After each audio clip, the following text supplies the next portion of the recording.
तत्पुरुषे तु पूर्व पदे लक्षणा। जहाँ तत्पुरुष समास होता है जी जी वहाँ उत्तर पद, दो पदों का समास दो तीन का लेकर जी होता है। जी जैसे राज्य पुरुषा, राजपुरुषा, जी षष्ठी तो तुलसी, समास पूर्व पद राजपद है जी और उत्तर पद पुरुष पद है।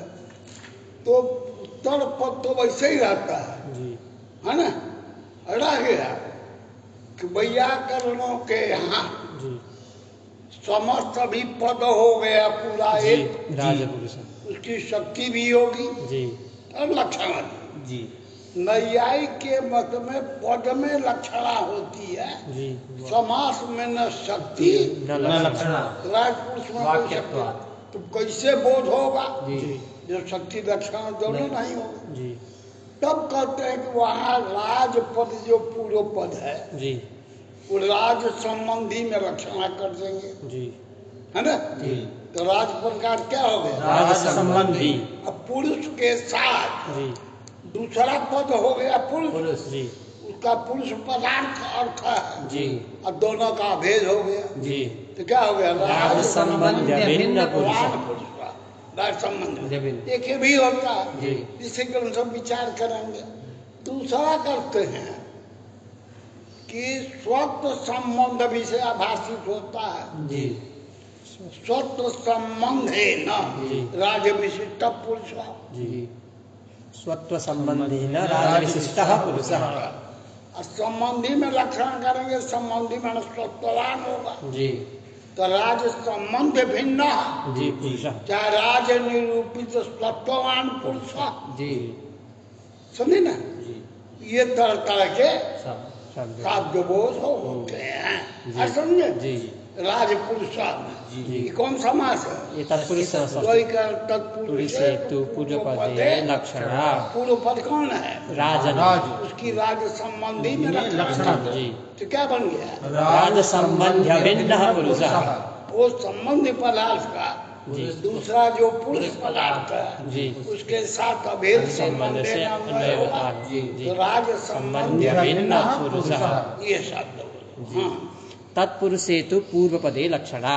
तथा ही राजपुरुष इत्यादौ राजपदार्थेन पुरुष पदार्थस्य साक्षान्नान्वयः। देखो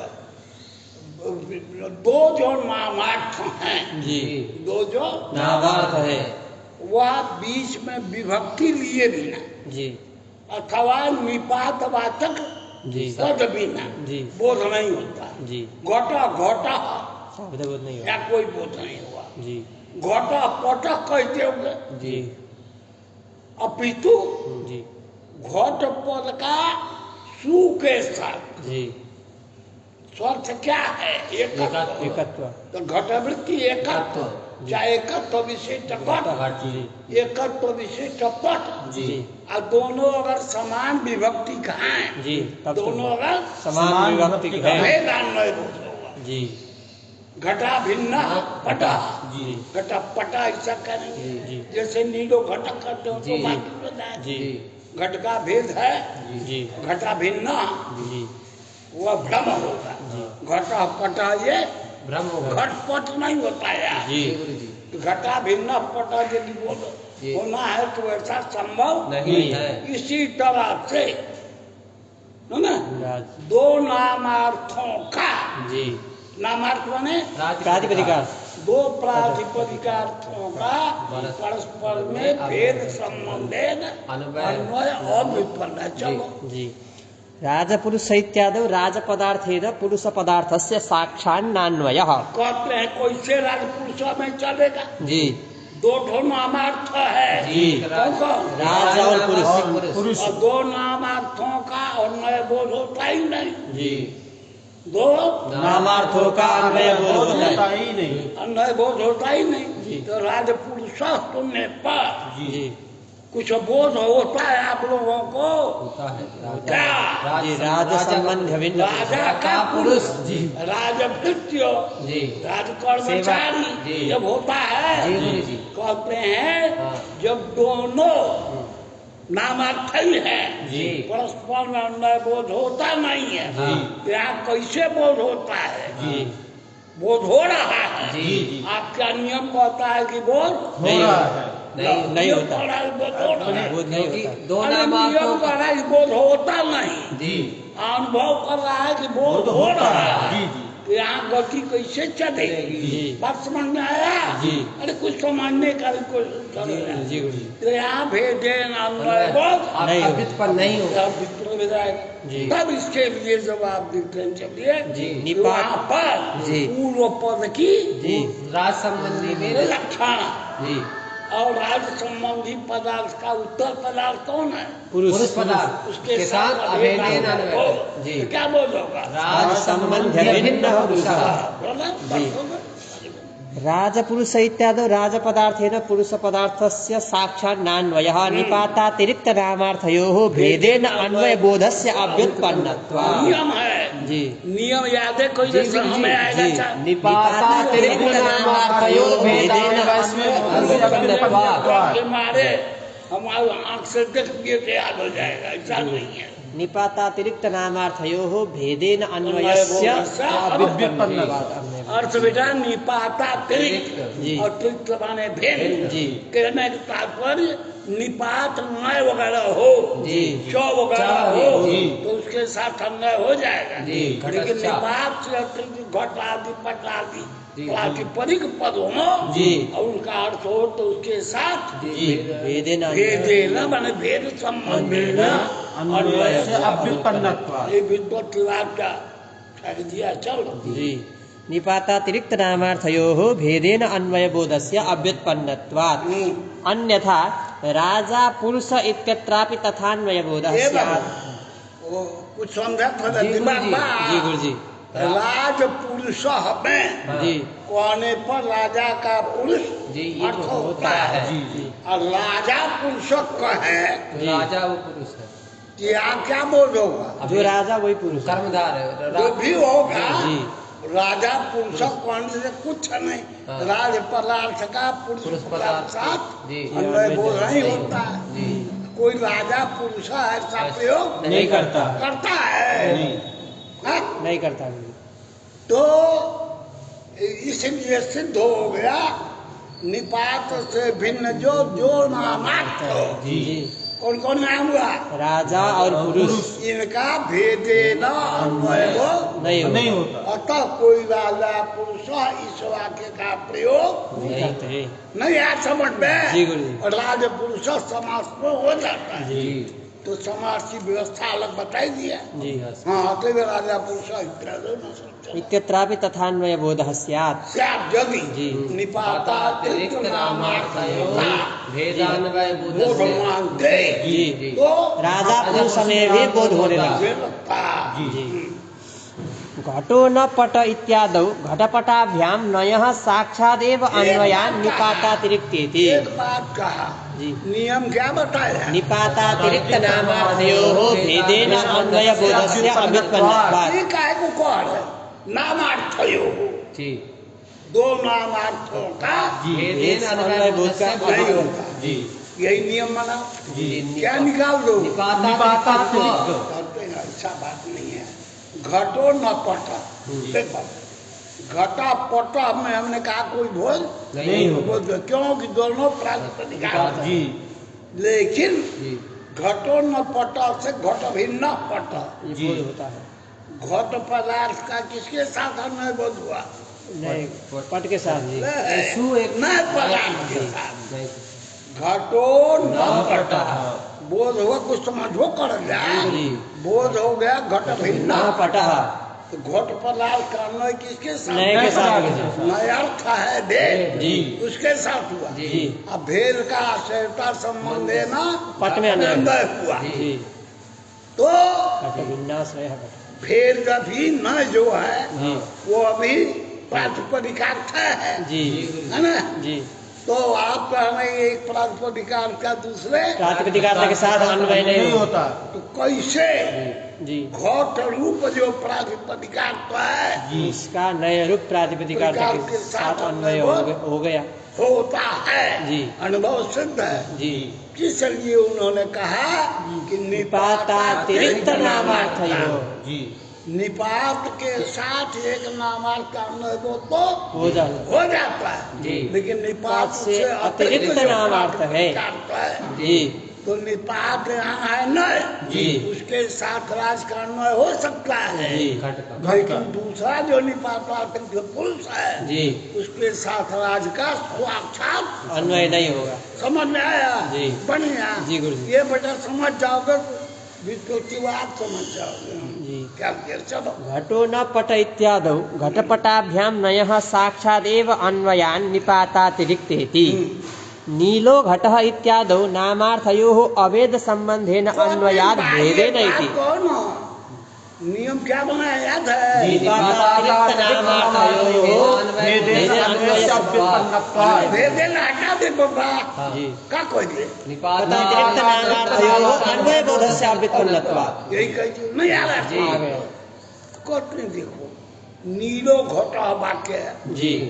पहला प्रातिपदिकार कौन है नील। दूसरा प्रातिपदिकार क्या है उनका अभेद निर्णय बोध होता है जी नीला नीलो घटा में बोध होता है घटा जी। आप कहने निपाता अतिरिक्त का अन्वय बोध है नहीं होता है जी नील यहाँ में को अन्वय हो रहा है। हो रहा है। तो आपका नियम विरुद्ध हो जाएगा जी का ख्याल नहीं किया नियम में हम माने जी। निपाता अतिरिक्त नामार्थयोः जी तो नया जो है जी नामार्थ है जी। लेकिन निपात भी है जी निपाता अतिरिक्त नहीं है नामार्थ से अलग किसको नहीं ले सकते निपाता अतिरिक्त नामार्थ पद से या जी। किसको नहीं ले सकते न- भेद को जी नए निपात है जी भेद निपातार्थ है जी ये भी ख्याल किए रहो जी जी हमने नियम बनाया है जी जी। निपातातिरिक्त नामार्थयोः भेदेन भेदेन अन्वय बोधो न भवति। भवति जी हम अगर निपातातिरिक्त न कहते जी। तो क्या कहते नामार्थयोः भेदेन अन्वयस्य व्युत्पन्नत्वात् नामार्थ जो है जी नहीं नील भी है जी। और नामार्थ जो है नया वेद भी है जी तो उनका भी अन्वय बोध नहीं भेद नहीं होता जी जी समझे ना तब कहा कि नहीं वहाँ पर जी जो है भेदे नान्वय अभेदे नान्वय बोध होता है जी भेदे नान्वय बोध नहीं होता। नहीं होता जी बिल्कुल। समझ गए ना जी नीलो घटः इत्यादौ नामार्थयोः अभेद संबंधेन अन्वयाद् भेदेन इति। हाँ भेदे ने कहा जी न च राजपुरुषः इत्यादौ भेदे ने पढ़ लिया जी तो वहाँ घट के साथ नील का अभेद संबंध हमको किस का निषेध है भेद से अन्वय नहीं होता है हाँ, भेद का नील का जी भेद संबंध भेद- से घट में अन्वय नीला नहीं। प्रथमांत है जी और घटः घटा भी प्रथमांत है तो दोनों समान भक्ति हो गया जी। यहाँ पर जी अन्वय बोध होता है हाँ, भेदेन अन्वय नहीं भेदे नान्वय बोध नहीं होता है अभेदेन अन्वय बोध हो जाता है और जी यदि समान विभक्ति की नहीं रहे जी तो अभेदन हो जाएगा जैसे नील घट रूपम क्या बोला नील घट रूपम तो नील पदार्थ का जी घट के साथ हाँ, समवाय संबंध है नान्वय होता है ठीक समझे ना जी तो समान विभक्ति होना चाहिए जी नील घट रूपम जब हम कह रहे हैं जी तो नील के आगे घट के आगे कोनो विभक्ति ये नहीं है जी समझ गए ना जी तो नील पदार्थ का घटा दीजिए साथ जी नील रूपवान घटा वगैरह कहिएगा जी तो वहाँ बोध अन्वय होता है अन्वय होता है होता है जी परंतु समान विभक्ति अगर दोनों हो गए जी तो वहाँ भेदेन अन्वय भेदेन नहीं अन्वय बोध बोध नहीं होता नीलो घट में जी अभेदेन अन्वय बोध होता है अब वही नील रूपवान बोलेंगे यहाँ भेद संबंध से अन्वय बोध हो जाता है जी नील रूपवान घटा में भी बस ख्याल करो जी। नील रूपवत पदार्थ का हाँ जी नील रूपवत पदार्थ घट पदार्थ का भेद अन्वय होता है। जो भेद नील रूपवान है वही घट है। अच्छा गहन विचार करोगे जी। तो आता रहेगा। ये गुरु जी निपातार्थ वाला घटो न पटा में। देखो जी। कहते हैं निपातातिरिक्त जो नामार्थ होते हैं, जी। उन्हीं का निपाता अतिरिक्त नामार्थ होते हैं। निपात चो वाह न ये सब निपात है। जी। उनसे भिन्न हाँ। जो नामार्थ है, जी जो नामार्थ है, उसका भेदेना अन्वय बोध नहीं होता है। जैसे नीलो घट जी हाँ। निपात से अतिरिक्त जो नामार्थ, नील नामार्थ और घट नाम इनका भेदे अन्वय बोध नहीं होता है। अभेद संबंधे अन्वय बोध घटा होगा। जी। समझे ना? जी और खाली निपातातिरिक्त जो लव नामार्थ है, हाँ। निपाता अतिरिक्त जो नामार्थ है, हाँ। घट पट पट जी घट पट ये निपातातिरिक्त अतिरिक्त जो नाम। दो नामार्थ है ना, जी इनका जी भेद भेद संबंध संबंध से अन्वय का नहीं होता। नहीं होता। जी समझ गए ना? जी जैसे घटवल भूतल हाँ। घट पदार्थ का हाँ। जी। भूतल पदार्थ के साथ जी संयोग। इन अन्वय होगा। जी। निर्समान विभक्ति कत्व, जी। वही देखो घटवत पदार्थ की विभक्ति, और घट पदार्थ की कोई विभक्ति नहीं है। हाँ। घटवत भूतल में जी। घट निर्विभक्ति का है। जी स्वविभक्ति पद कौन है? घटवत उसका भूतल के साथ अभेदेन हो। अभेदेन अन्वय होगा। जी। भेद संबंध देना अन्वय नहीं होगा। समझ गए? जी। ये कहने का तो जैसे कोई घटश्च कहते हैं, हाँ। च भी प्रथमांती है। घटश्च हाँ। तो वो निपात ही हो गया। हाँ। निपात ही हो गया, समाहार निपात होगा, उसके साथ अभेद अन्वय नहीं, होगा, कोई दिक्कत इसलिए वहाँ भेद ही होगा। हाँ। और घटो न पटा में भी भेद अन्वय है ना? ये कौसा जी। बार बार करोगे तो पेड़ होगा। जी जी निपातातिरिक्त नामार्थयोः भेदेन अन्वयबोधस्य अव्युत्पन्नत्वात्। जी नीलो घट इत्यादि नामार्थयोः अभेद संबंधेन अन्वयात् भेदेन इति। इसलिए भेदेन जी न च अन्वय से अव्युत्पन्नत्वात् नहीं कहा। जी भेदेन भेदेन अन्वयबोधेन अन्वयबोधस्य अव्युत्पन्नत्वात्। जी अभेद संबंधेन तो भेदेन भेदेन नहीं कहेंगे तो यहाँ भी होने लगता हाँ यहाँ भेदेन जी, जी। अन्वय बोधस्य अव्युत्पन्नत्वात्। जी। नीलो घटा जी यहाँ भी है। जी लेकिन जो समान विभक्ति को जी ये नीलो घट समान विभक्ति के इसलिए यहाँ अभेदन यहाँ भेदेन अन्वय बोध बोध, नहीं होता है, किंतु अभेदेन अन्वय बोध होता है। सामान्य रूप से रख लेना। जी। निपातातिरिक्त नामार्थयो जी। अभेद संबंधे नैव अन्वयः।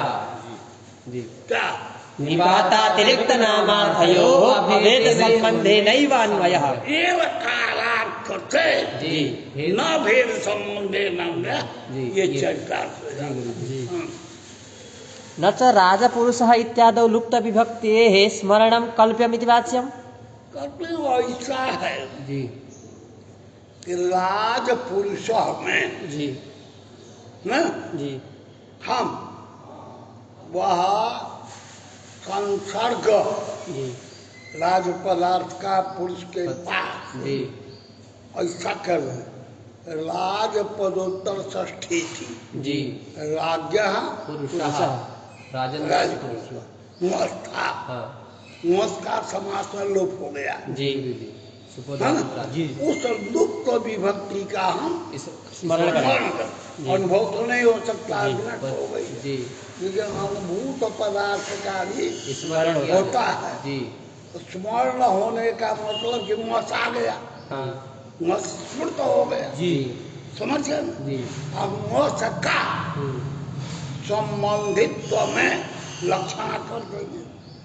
जी।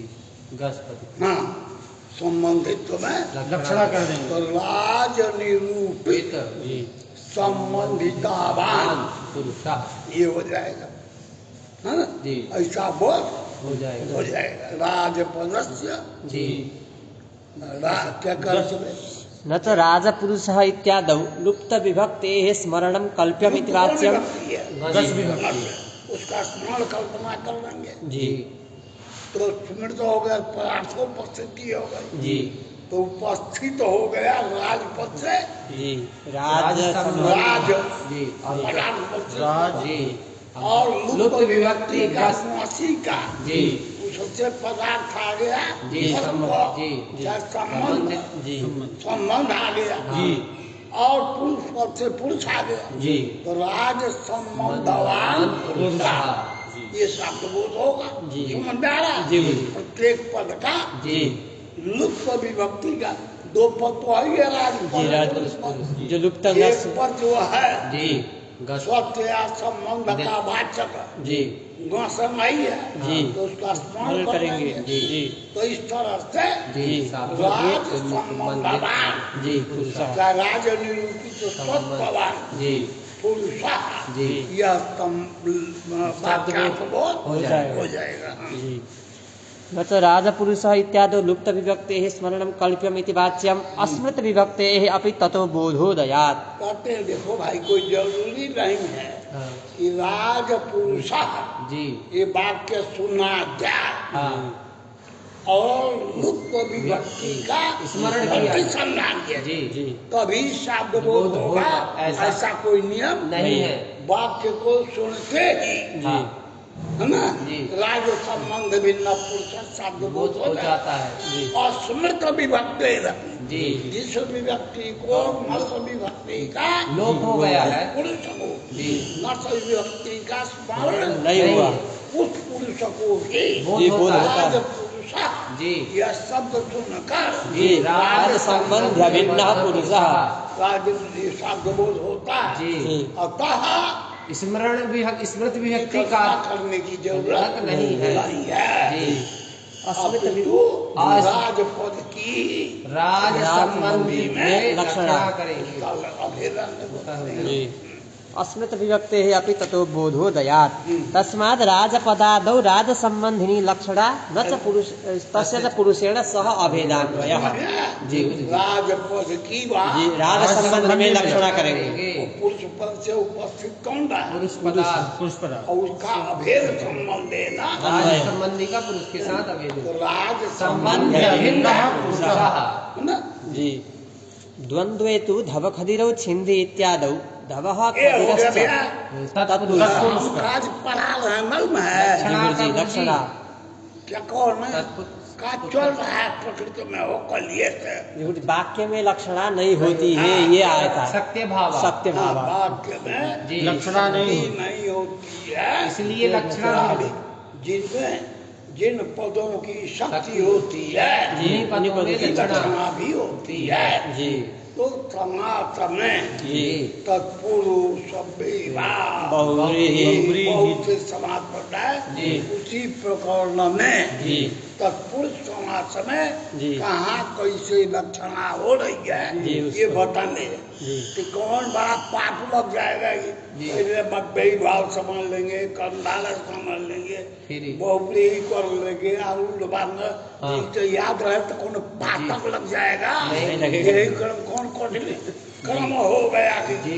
उठी में का लिखा हुआ जी अगर हम गिन लें हाँ चित्रकूट से शुरू किया है जी गुरुजी। आरूढ़वान आरूढ़वान वो शाह। अच्छा अगर जी। इस प्रकार के को प्रयोग याद रहे तो ये बुद्धि भी नष्ट हो जाएगी नहीं जी चलो, ऐसे ही छोटी छोटी बात है कावली का मतलब है युक्ति मुक्ता युक्तया जी जी मुक्ता नाम आवली मुक्तावली जहाँ युक्तियों की पंक्ति जड़ी हो जी कोनो युक्ति और गई तो दूसरे दिन भुक्ति हो गई दूसरे दिन युक्ति आ गई तो तीसरे दिन उसकी भुक्ति हो गई चट पेट के अंदर चला गया तो क्या आएगा कहो दोहराने कोई जरूरत नहीं चला होगा जी द्वन्द्वे तु धवखदिरौ छिन्धि इत्यादौ धवः हर एक बात बेटे देखो जी धवश्च खदिरश्च इति धवखदिरौ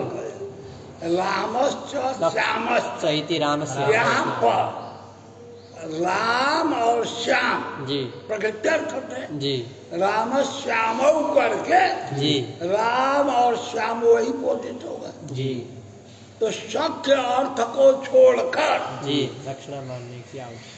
अरे लक्ष्य होता ही नहीं कुछ बोधी जी मानने की आवश्यकता तात्पर्य के नहीं, लगे अर्थ अंदर करने। वेदान्वय वगैरह। जैसे राजपुरुष में जी राजा पद का अर्थ राजा करने पता जी पुरुष माने कर्मचारी कर्मचारी था। था। जी तो मिल करके एक तीसरा अर्थ हो गया राज कर्मचारी। जी राज ऐसा कुछ हाँ। दिमाग काम करो तो लोगन के जी गुरु जी राजा माने में गद्दी पर बैठल बस सिंहासन पर। जी गुरु जी पुरुष अब जो तो हलुआ जो एने से ओने दौड़ के काम करा वो है पुरुष जी दोनों का।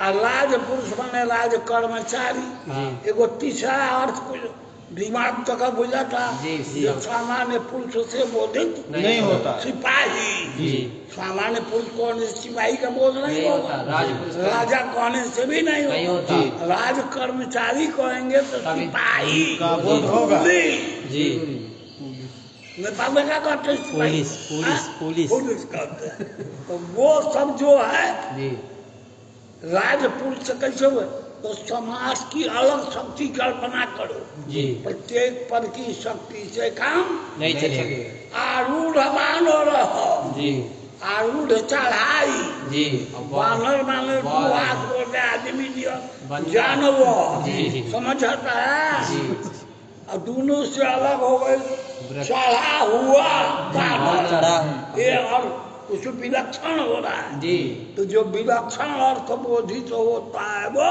जी, लक्षण है। लक्षण। नहीं तो क्या बता जी गुरु जी आया है। पुरुष से आदमी दो गो आदमी को दो हाथ जी दो पैर होता है। जी और राजा जो गद्दी पर बैठ करके शान चलाता है। जी। समझ रहे हो जी गुरु जी और राज पुरुष बेचारा न सामान्य जनता है जी न राजा है। जी तो दोनों से कोई विलक्षण है ना। जी, जी। तो वो जो विलक्षण बोध होगा जी।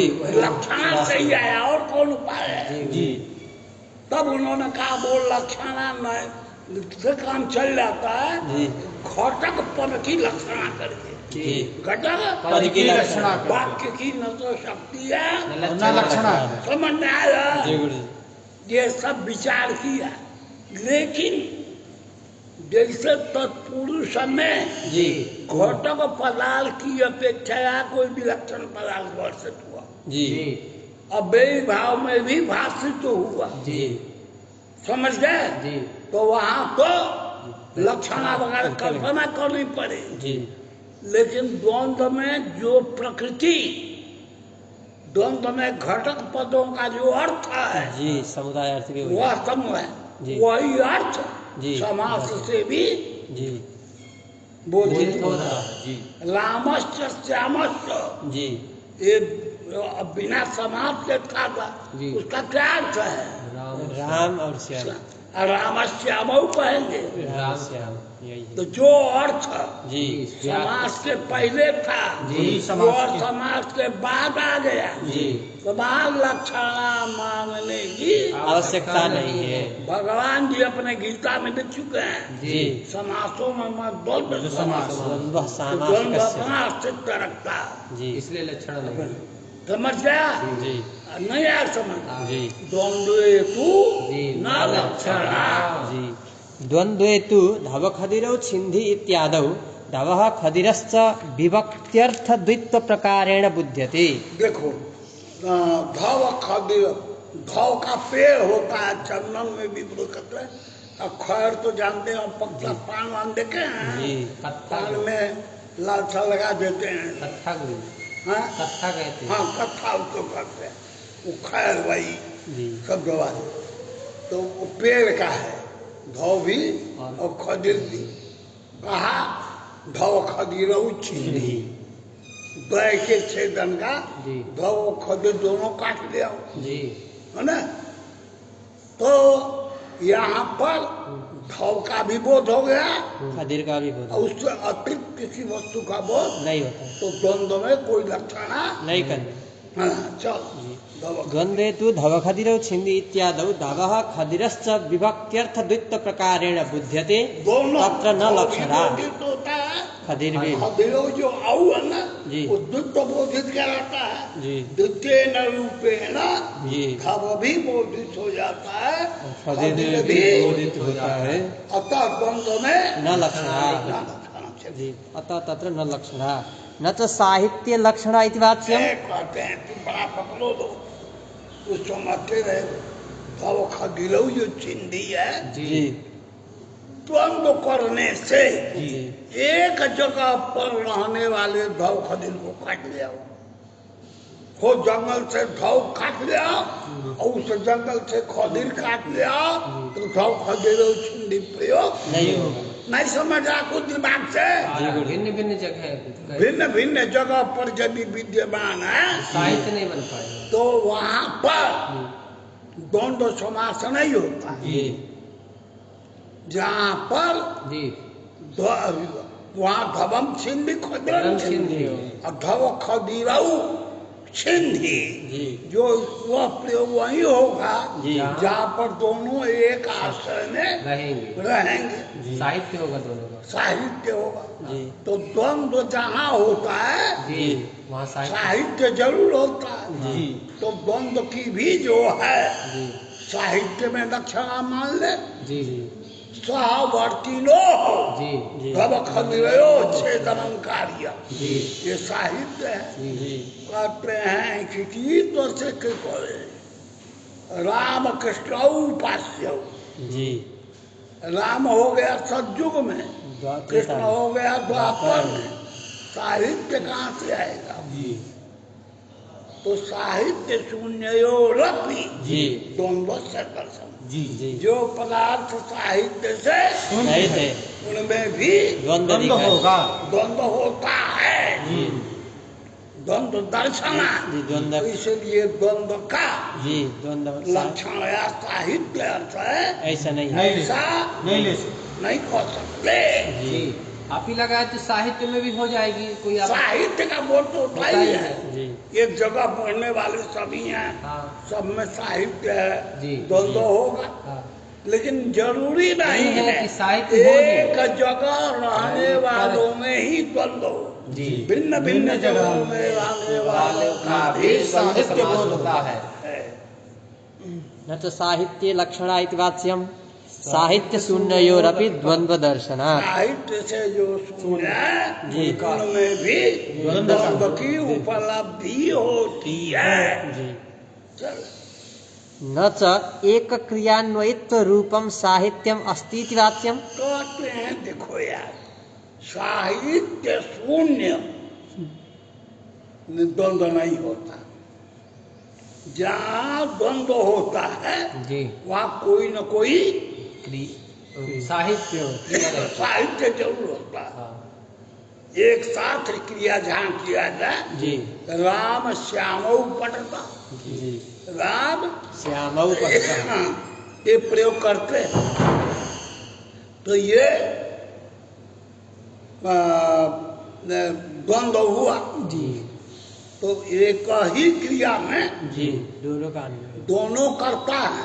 हाँ तो एक क्रिया में तो साहित्य रहता है। जी कहाँ ऐसा बात नहीं है। द्वंद्व जो है भिन्न भिन्न अध्ययन करने वालों के लिए भी द्वंद्व होता है। एक विश्वविद्यालय इस विश्वविद्यालय में पढ़ता है, दूसरा संपूर्ण वहाँ भी जी दो पठता है जी राम श्यामौ पठतः ऐसा प्रयोग होता है। होता है।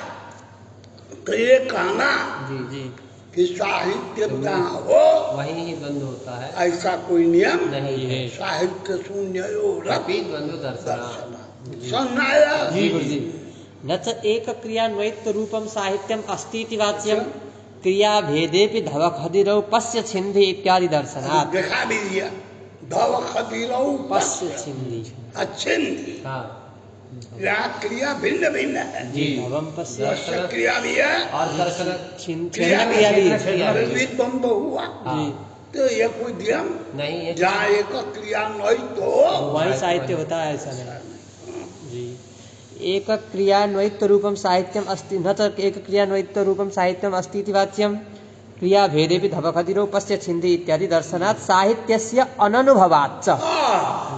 ये आप कह रहे हो जी धव काट लिया वो खदिल काट लिया वो। जी ये काटने वाले को ये नहीं बोध होता जी। है एक साथ दोनों को काटने को कह रहे हैं। जी काट लिया वो कहिए जी लेकिन ये अनुभूति नहीं होती। क्या एक साथ दोनों का। साथ जो है जी साहित्य यदि द्वंद्व का अर्थ है जी तो हर जगह साहित्य जी अनुभव होना चाहिए। जी जो अर्थ है जी साहित्य की अनुभूति जी। कर्ता को होती है नहीं उसको यही अनुभव होता है कि दोनों को काटना है। जी ये भी काटो वो भी काटो साथ काटो जी ये बोध नहीं। ऐसा तो नहीं होता।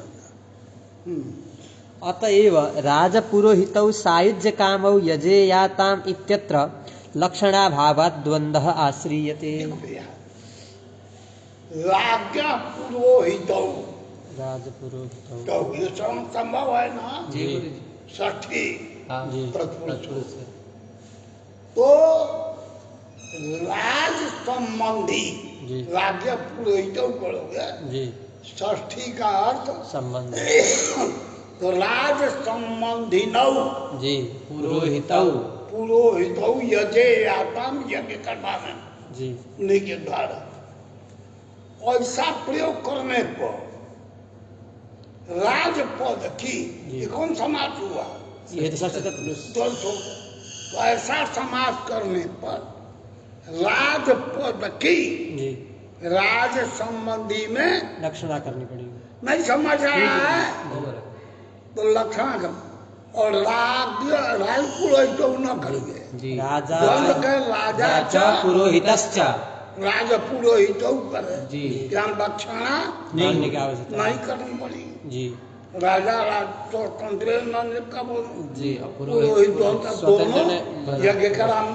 जी तो लक्षणा न हो ये जो वेद वाक्य है जी राज या पुरोहितौ लक्षणा न करनी पड़े जी इसीलिए भाष्यकारों ने जी द्वंद्व का यहाँ द्वंद्व समाज का जी षष्ठी तत्पुरुष से भी वह अर्थ निकाला जा सकता जी लेकिन ऐसा न करके यह अर्थ वहाँ माना गया है। जी जी तो ये सिद्ध करता है जी क्या सिद्ध करता है कि द्वंद्व द्वंद्व में लक्षणा नहीं नहीं होगी। है। जी अतएव राजपुरोहितौ सायुज्य कामौ यजेयाताम् इत्यत्र लक्षणाभावात् द्वन्द्वः आश्रीयते।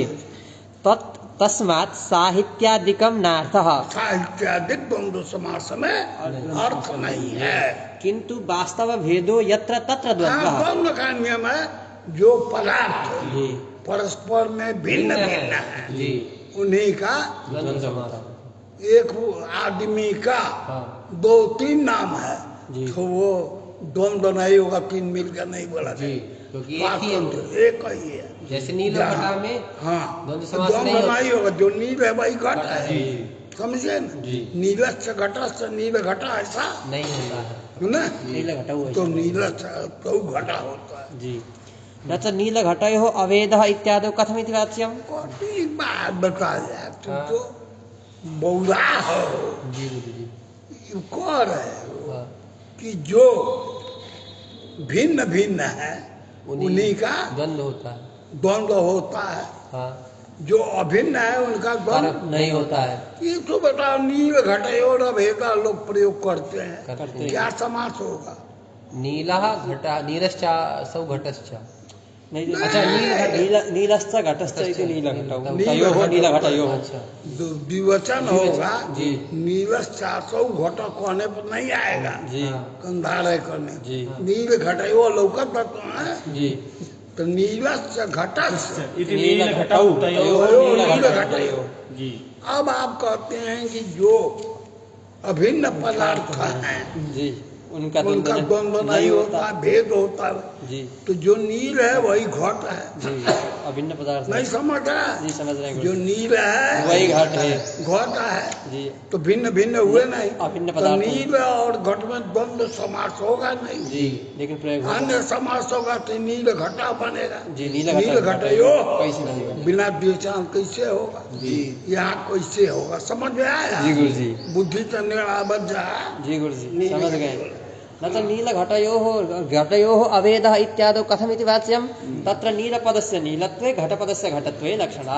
कहते हैं वो लाक्षणिक पद है। जी नील पद जी नील रूपवत का बोधक नहीं है, विद नीलत्व है ना। घट पद घटत्व का घट का बोधक नहीं है, अपितु घटत्व लाक्षणिक है दोनों। जी तो नील पदोपस्थित अर्थ क्या हुआ? नीलत्व नीलत्व। और घटपदोपस्थित अर्थ कौन? घटत्व तो घटत्व जाति है और नीलत्व गुण के तरह है। वो भी तो नील में नील का धर्म, वो नील का द्रव्य मान लिए तो उसमें नीलत्व गुण हो जाएगा। जी भिन्न भिन्न ऐसे भी है। जी भेद आपको खाली बताता, नीलत्व अलग है, और घटत्व अलग है, जी तो भिन्न भिन्न है। जी जब नील पद जी नीलत्व परक है जी और घटपद घटत्व परक है। और नीलत्व घटत्व में भेद है। जी तो इसीलिए नीलश्च घटश्च जी नील घटक बन जाएगा कि नहीं? बन जाएगा।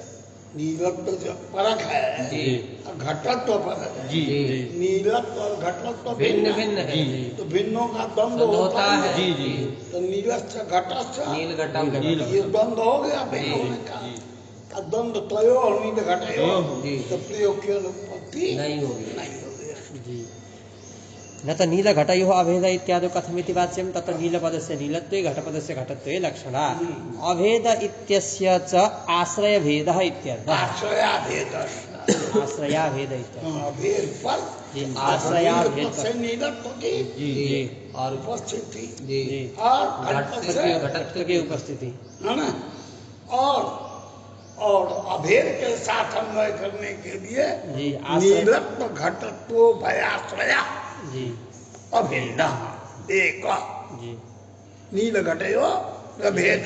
जी नील माने नीलत्वाश्रय, जी घट माने घटत्वाश्रयः ये दोनों अभेदः। एक हैं। ये आपका समास में जी भिन्न भिन्न मान करके जी द्वंद्व समास हो- विपत्ति बन जाएगी। जी समाहार द्वंद्वेतु हाँ? समाहार समाहार द्वंद्वेतु यदि समाहारः अपि अनुभूयते इत्युच्यते। देखो वो अहिश्च नकुलश्च जी अहिनकुलम् अहिनकुलम हाँ नहीं अहिनकुलौ तयो समाहार जी अहिनकुलयो समाहार उसमें द्वंद्व इसको बोलते हैं जी। समाहार अहिनकुलम। जी समाहार द्वंद्व में एक वचन ही हो जाता जी ये शाम च विरोधा शास्त्रति का है। ये जो है तो अहिनकुल का जो समाहार है जी उसी में समाहार द्वंद्व होगा।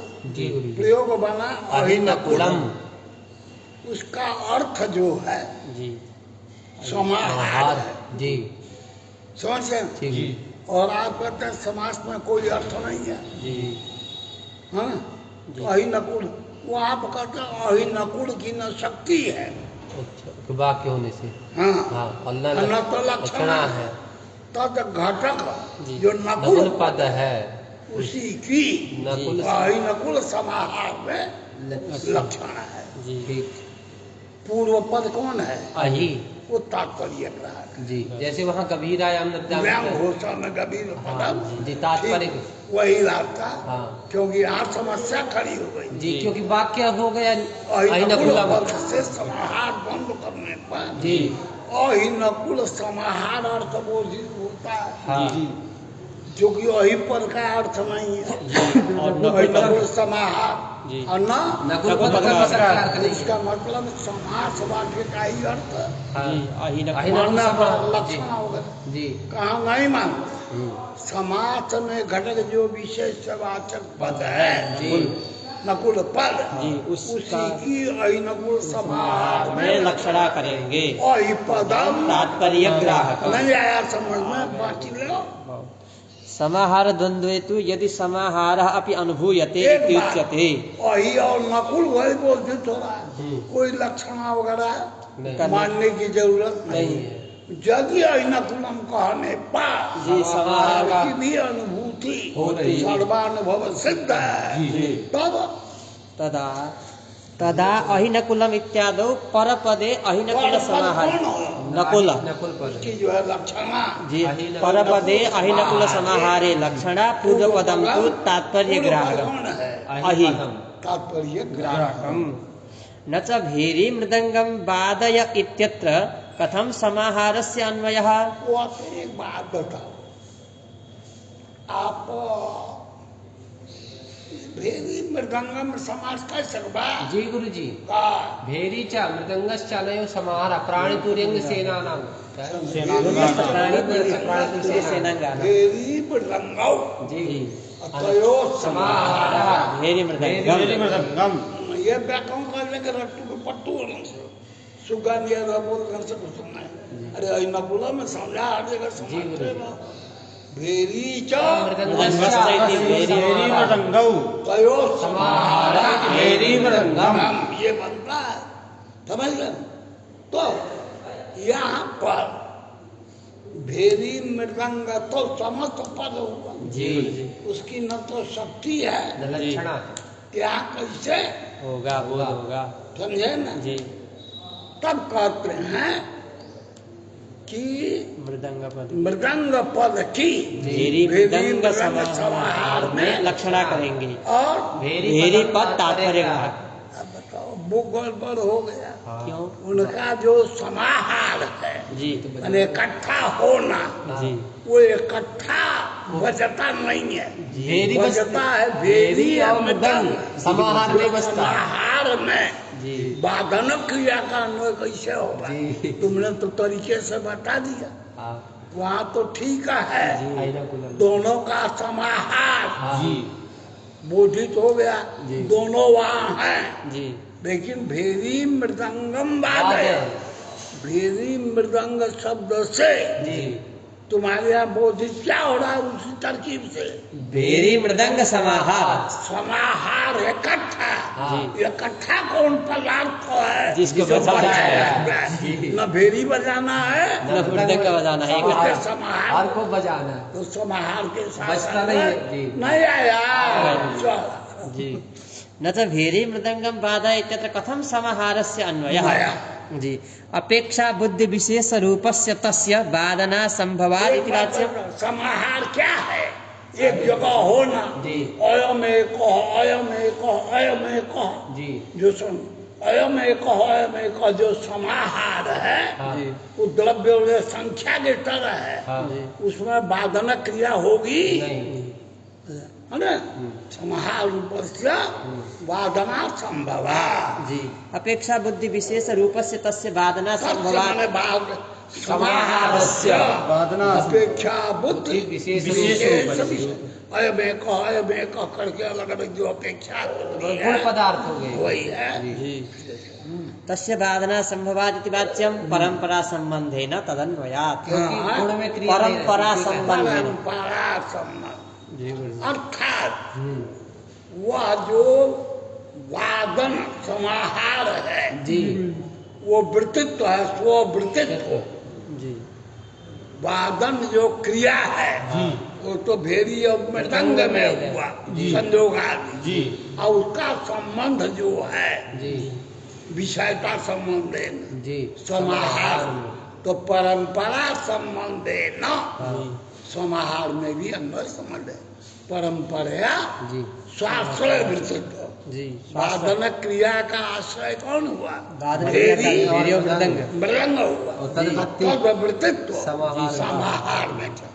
एतादृश संबंधे न जी। वहाँ भी अन्वय की कल्पना करनी चाहिए। जी परंपरा संबंधेन स्वस्य वादन क्रिया जी स्वस्य वादन क्रिया हाँ। तदाश्रय भेरी मृदंग तदवृत्तित्व समाहार जी एवं पंचमूली इत्यादावपि।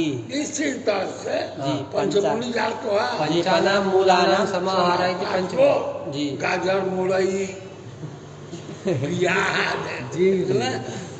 वैसे 5 पदार्थों का बांडा भी रख लो, अरबी भी रख लो, जी पंचमूल हो गए। पंचानाम मूलानाम समाहार पंच इकट्ठा है, जी तो वहाँ भी समाहार का अन्वय है, हाँ तो भी परंपरा संबंध है नहीं बा, जी वहाँ भी अन्वय हो जाएगा। जाना चाहिए। जी मूल से मूल नहीं लेंगे गुरुजी, या वो मतलब वो जो होता है ना वृक्ष का मूल जड़ जड़। 5 वो भी तो अंदर ही रहता है ना, इसलिए पंचमूल रखे। जी समुदायवाद चीज कोई औषधि वगैरह बनानी है जी तो पंचमूल ले आओ। जी तो पेड़ उखाड़ के नहीं देगा, जी पंचमूल करके गाजर कंद जो ये कहलाते हैं, जो अंदर हाथ रहते में निकल पावे, जी। पेड़ के को मूल उखाड़ के मिलेगा। वो कुछ पेड़ में उखाड़ लो मूलों का, मूल का शब्द जो प्रयोग हम लोग जी करते हैं, गाजर वगैरह जी मूली शब्द है जी एक जाति विशेष के लिए। जी गुरुजी। अभी होगा ठंडी में, हाँ, वही का सीजन आ रहा है। जी पंचमूली इत्यादि परे तु अहिनकुलम इत्यादो अहिर्नकुलश्च बुध्यते। दूसरे लोग कहते हैं बाबा छोड़ो, हाँ अहिनकुलम कहने पर जी वही का भी बोध हो जाता है, नकुल का भी बोध हो। कोई समाहार वगैरह बोध नहीं होता। अहिनकुलम से बोध। जी परे तु अहिनकुलम इत्यादो अहिर्नकुलश्च बुध्यते प्रत्येकम एकत्वान्वयः। प्रत्येक में अहिनकुलम है, जी अहिनकुल पदोत्तर सु है, जी स्वार्थ एकत्व एकत्व है। है जी उसका दो में है। एकत्व का यही दो से- में नय व्युत्पन्न है। जी वहाँ पर एक विचित्र प्रयोग है, जी वही में भी अलग से अन्वय होता है, और नकुल में भी अलग से अन्वय एकत्व होता है, है। जी एकत्व का अन्वय भी है, जी कौन झगड़ा वगैरह नहीं होगा। जी वो समाज के लिए मत ही डरे हो। जी प्रत्येकम एकत्वान्वयः समाहार संज्ञा च यत्र एकत्वम प्राणी सूर्य सेनांगा नाम नपुंसकत्वं च प्राणितुर्ये इत्यादि सूत्रेण उक्तम तत्रैव। सूर्य सेनांगा जो द्वंद्वश्च प्राणित्व से संज्ञानम। जी द्वंद्व का जहाँ विधान है, हाँ जी वहीं पर समाहार का प्रयोग होता जी है ना? जी होता वही है, समाहार कहीं बोधित होता है, कहीं नहीं बोधित। जी जहाँ वो सूत्र से जी समास होता है जी उसका समझा। जी गुरुजी। प्राणी पूरे सेनांगा नाम इसके अधिकार में जी जहाँ समास होता है जी वहीं पर ही एकत्व और नपुंसक उसमें व्यवहार होता है। जी समझ गए? जी समाहार जी और एकत्व व्यवहार जितना द्वंद्व में है, जी प्रत्येक में एकत्व का जी व्यवहार होता है, जी वो यहाँ भी वही समझना चाहिए। जी। कोई विशेष जी व्यवस्था नहीं है, ऐसा भी कोई लोग कहते कहते हैं। जी माने इनके मत में समाहार नामक कोई चीज कोई नहीं। पदार्थ ही नहीं है। जी प्रत्येक का एक जगह अवस्था नहीं जी समाहार। परे तु अहिनकुलम इत्यादौ अहिर्नकुलश्च बुध्यते प्रत्येकम एकत्वान्वयः समाहार संज्ञा च यत्र एकत्वम नपुंसकत्वं च प्राणितुर्ये इत्यादि सूत्रेण उक्तम तत्रैव। अन्यत्र एकवचनम असाधु इत्याहो। अन्यत्र जहाँ द्वंद्व हो जी और प्राणतुल्य सेनांगा नाम से सुश्रूषा करना लागे तो वहाँ अगर कोई ऐसा एकवचन प्रयोग करता है असाधु। असाध, परे के मत में अहिनकुलौ ही होगा। हाँ तो का जो भी हो जी। कोई नकुलम नहीं हो। जी पितरौ श्वशुरौ इत्यादौ पितृपदे एक जनक। से सुन रहे देखो जी एक जी, शेष जी। का पितरों में समा जी पिता जाता च पिता च इति पितरौ। ससुरों में स्वसु च श्वशुर च ससुरश्च ससुरुश्च श्वशुरश्च ससुरश्च शुश्रूश्च इति श्वशुरौ। ससुरौ। कब होगा श्वशुरः ससुरस्य श्वश्रु च हाँ ससुर पर काला विश्व बोलता तो उतार सुना करते नहीं कान वाला ससुर जी विसर्ग को स्व होकर ससुरस्योकाराकार लोकस्य है ना? ससुरश्च ससुरुश्च इति ससुरौ माता च पिता च इति पितरौ।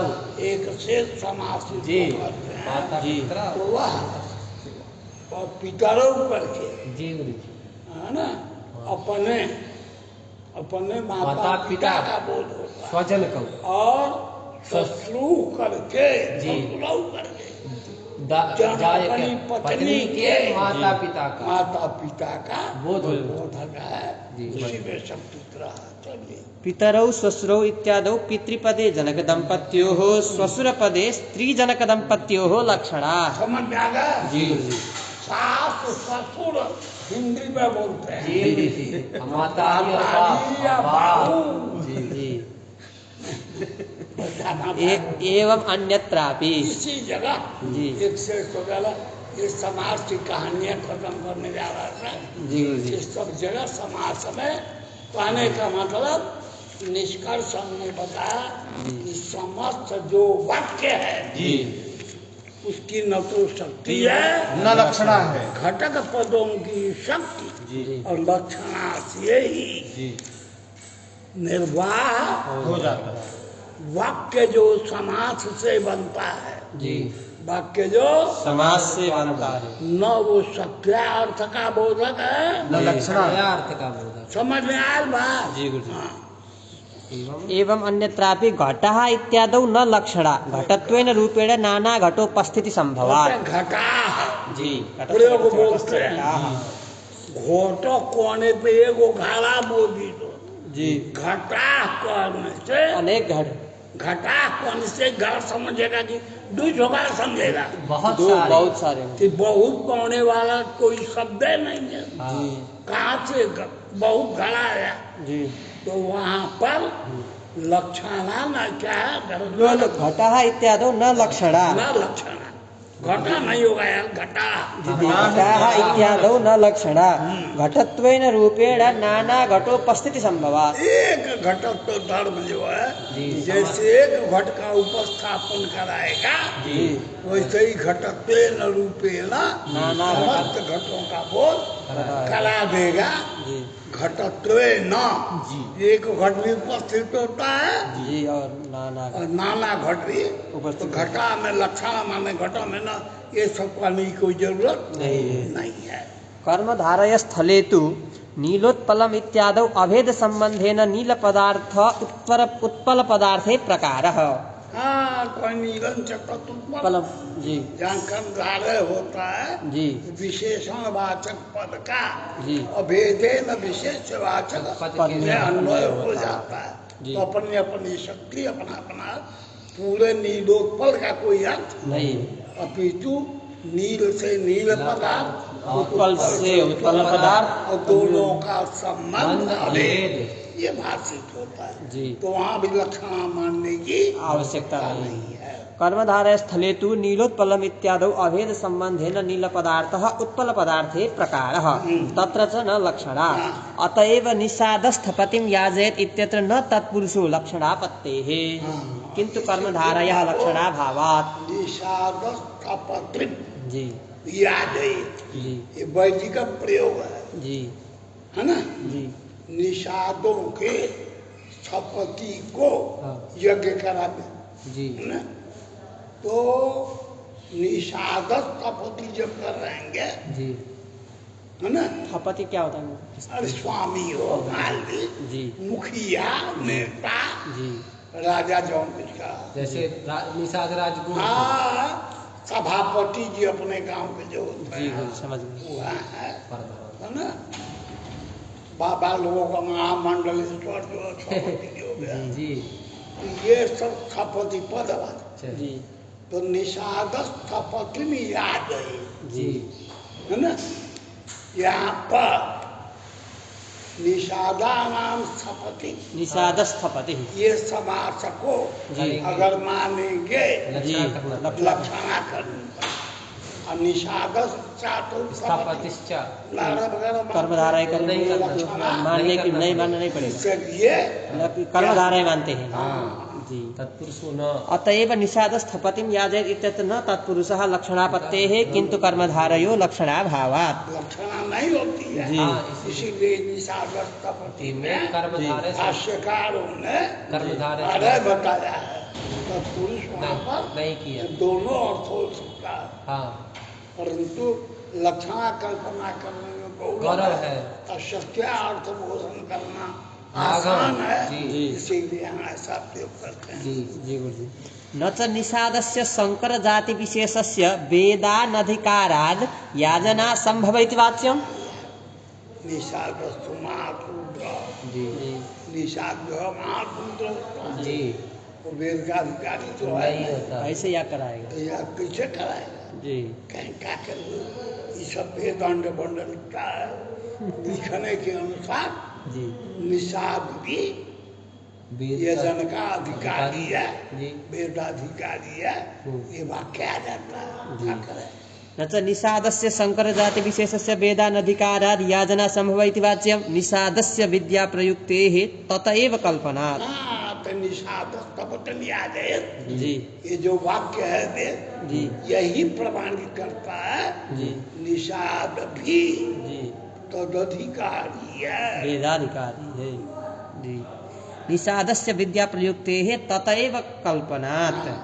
लाघवेन मुख्यार्थस्य अन्वये तदनुपपत्या तत्कल्पनायाः फलमुख गौरवतया अदोषत्वात्। वहाँ कल्पना करनी पड़ी तो कल्पना गौरव है निषेध का। जी तो क्या कहाँ ऐसा प्रयोग वेद प्रमाण से सिद्ध है, जी तो वहाँ लक्षणा मान लेने में, जी वेदाधिकारी तो मान लेने में जी जो कोई गौरव है वो फलमुख गौरव होने से उसको स्वीकार कर लिया जाएगा। अदोषत्वात्। जी। उपकुंभम अर्धपिप्पली इत्यादौ परपदे तत्संबंधिनी लक्षणा। कुंभम का सम्मत हुई हो जी कुंभ से समीपम उपकुंभम अव्यय और पिप्पल्याः अर्धपिप्पली। तो यहाँ पर जी उपकुंभम जी का अर्थ कुंभ समीप होता है, जी अर्ध पिप्पली का जी, पिप्पल्या पिप्पल्या स्वरूप है, जी और उपकुंभ जो है दो पदों का समुदाय है, जी ऊपर और और कुंभ का जी वाक्य है। और घटम है, घट और अभाव का। अभाव जी हम्म, जी है? और वो पिप्पली में जी पिप्पली अर्ध और पिप्पली पिप्पली। दो पदार्थ हैं। जी समझे ना? जी तो यहाँ पर भी जी तो अर्ध पिप्पली में जब कहिएगा जी तो समास उसी का अर्थ है उसी का पिप्पल्यार्थ। अर्थ जी पिप्पल्याः अर्धम जी हाँ? पिप्पली का आधा जी ये तो क्या है बोलो तो, पिप्पल्या बोलो ना, जी उच्चारण करो। पिप्पल्यार्थ भागः तो पिप्पल्यार्थ कह नहीं संगोच लगा, पिप्पल्यार्थ है, जी समझे ना? जी तो अर्ध पिप्पली शब्द हुए, जी शक्ति नहीं मानिएगा हाँ जी। या लक्षणा नहीं मानिएगा, जी तो अर्ध पिप्पली शब्द से जी बाघ पिप्पल्यार्थ बोध कैसे होगा? जी शक्ति जो है नहीं लक्षणा जी नहीं है। उपकुंभ पद से जी कुंभ कुंभ समीप समीप अर्थ का बोध, नहीं हो तो पाएगा वहाँ कहते हैं कुंभ पद। जी उपकुंभम में जो कुंभ पद है जी। उसी की कुंभ समीप में लक्षण। लक्षण। उपपदम तात्पर्य। तात्पर्य का अर्ध पिप्पल्या यहाँ पर जी। पिप्पली पद की ही जी अर्ध पिप्पली में लक्षणा और अर्ध जो है तात्पर्य ग्राहक। ऐसी व्यवस्था कर देंगे, सब जगह काम चल जाएगा। तो वहाँ भी जी अव्ययी भाव समास में भी जी शक्ति या लक्षणा मानने की आवश्यकता आवश्यकता नहीं। समझाया? जी बदल गया नहीं अब लक्षणा करना पड़ेगा। क्या? परपद में लक्षणा करेंगे। अरे तो पद की तो लक्षणा हम सवाक्य वाक्य में लक्षणा या वाक्य शक्ति नहीं मानते। न शक्ति है न अर्ध पिप्पली विद्याकार समझता वाक्य है जी इस वाक्य की न किसी में शक्ति पद है, है, न लक्षण। उसको कुछ मतलब नहीं, पद पद ऊपर पद मध्यम पद। जी उपकुंभम अर्धपिप्पली इत्यादि परपदे यहाँ झगड़ा कुल के बाद यही है कि समास वाक्य कहा जाता है, जी पदों का समुदाय होता है। जी वाक्य में न्याय मत में शक्ति शक्ति नहीं नहीं है, जी ना लक्षणा है। लक्षणा भी है। जी तो बिना लक्षणा के ये सब जी। ये तो हम थोड़ा कहानी सुन रहे थे। नहीं गुरु जी जैसे कौन लड़का कहानी सुन रहा 11 बजे सुतल बा बेहोश और कहानी सुनाव वाला सुनावत जाता नौकरा सब मतलब नौकरा कौन है नहीं ऐसा नहीं है गुरु जी। लोगन के बाद कहानी चल रही है कि वाक्य में न तो शक्ति है न लक्षणा है। समाज के अक्षर में जितना है सब वाक्य वो पद समूह वाक्य जी तो वाक्य ही बना हुआ है जी है ना? जी तो उसमें न शक्ति न तो समास स्थल में कैसे बोध होगा? अब तक जब कहानी भाई जातक सोए थे आप नहीं। उसमें यही बताया सोए नहीं, और मुझे उसमें ऐसा- नाम दिया था ऐसा। और बुद्धिमानी यही था कि अमुक जगह पर जी अमुक समास में यह बोधन हुआ जी। उस समास में क्या किया गया है जी। बुद्धिमत्ता का हमें क्या अर्थ हुआ है एक अक्षर दृष्टांत एक अक्षर नोट कर लो जी। तैयार हो गया जी। नहीं बहुत तरह की काव्य वाक्य कह रहे थे कि वाक्य कह रहे। वो क्या कह रहे हो गए चलो आगे बढ़ा जाए दो ऐसा मुद्रान भगवान कर चलो ऐसा नहीं है गुरुजी। भगवान है भगवान। पूर्व पदार्थ प्रधानतया च अन्वय बोध इति हाँ चलो जी इत्थं च समासे न क्वापि शक्ति पदार्थ प्रधान से जी पिप्पल्यार्धम अर्ध पिप्पली जी है ना? यहाँ पिप्पली है जी। उपगम में हाँ उसको लेकर के जी जी पिप्पली प्रधान तेन बोल पिप्पल